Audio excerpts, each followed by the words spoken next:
Hello everyone, my name is Teiho Zi. I'm from Liaoning Province, China. I have been studying in Japan for 3 years now, and I have adapted well to student life here. Although Japanese and Chinese dietary habits are generally similar, I often visit Japanese Chinese restaurants and notice the differences. Today, I'd like to talk about the Chinese dishes and the Japanese dishes. In Japan, Chinese restaurants are divided into the Chinese restaurant and the Japanese Chinese restaurant. When discussing Chinese cuisine and the Japanese Chinese cuisine, it is necessary to take in Chinese food culture first. So then I will talk about the development of Asian Chinese agriculture.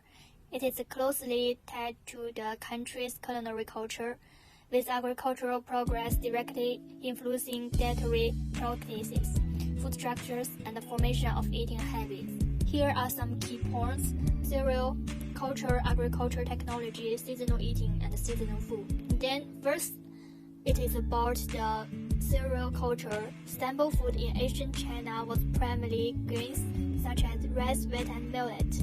The advancement of agriculture directly impacted the production and the supply of grains.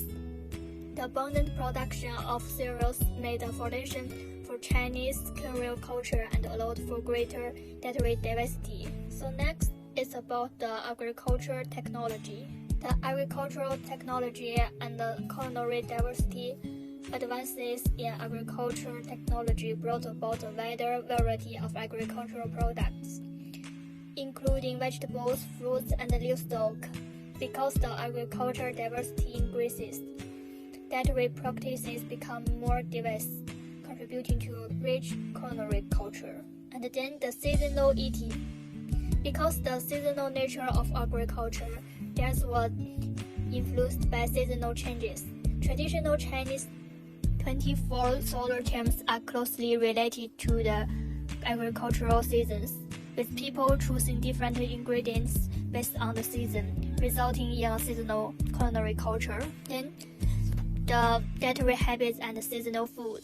The agricultural culture led to the formation of specific dietary habits, such as enjoying spring pancakes in spring, eating zongs during the Dragon Boat Festival, and consuming mooncake during the Mid-Autumn Festival. The seasonal foods reflect the agricultural culture's seasonality and the celebration for abundance. Above all, the development of Asian Chinese agriculture provided a rich material foundation for culinary culture, while dietary practices also influenced and reflected the state of agricultural development. This relationship resulted in a profound and diverse Chinese culinary culture, becoming an integral part of Chinese civilization.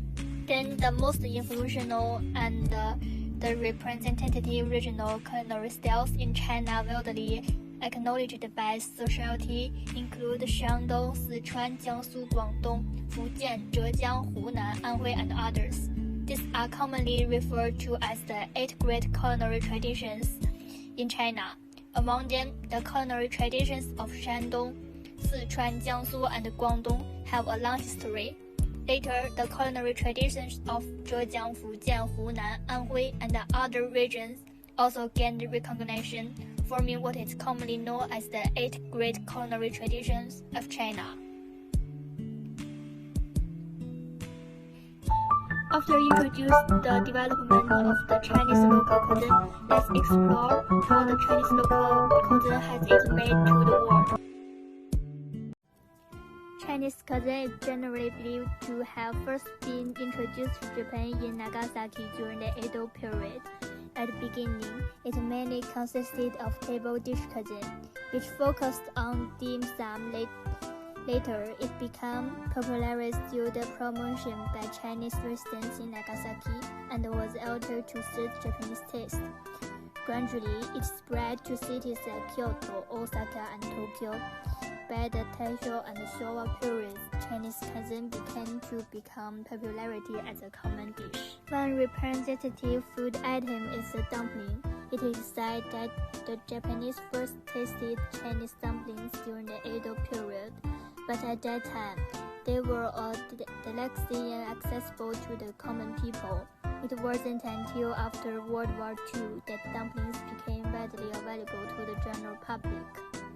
Japanese dumplings have thin skins and emphasize the filling, but Chinese dumplings have thicker skins, focused not only on the filling but also on texture of the dough. Another significant difference in perception of dumplings between China and Japan is that in China, dumplings are eaten as a staple food, but in Japan, when referring to dumplings, it usually means pan-fried dumplings, and garlic is often added to the filling. In contrast, Chinese dumplings are often boiled, and garlic is used in dipping sauces. There are many Chinese dishes in Japan that are unfamiliar to Chinese people, such as Tenxinhang. This dish, despite its name, does not exist in Tianjin, but is a Japanese invention of Chinese cuisine. It became popular because it suits the Japanese taste, which favors egg dishes. Japanese Chinese cuisine is generally heavier and sweeter in flavor. For example, Japanese mapo tofu is adapted to use Japanese sansho pepper instead of Sichuan peppercorns, making it less spicy and more palatable for the Japanese. In the following video, I demonstrate the differences between the Japanese-style mapo tofu and the Chinese-style mapo tofu.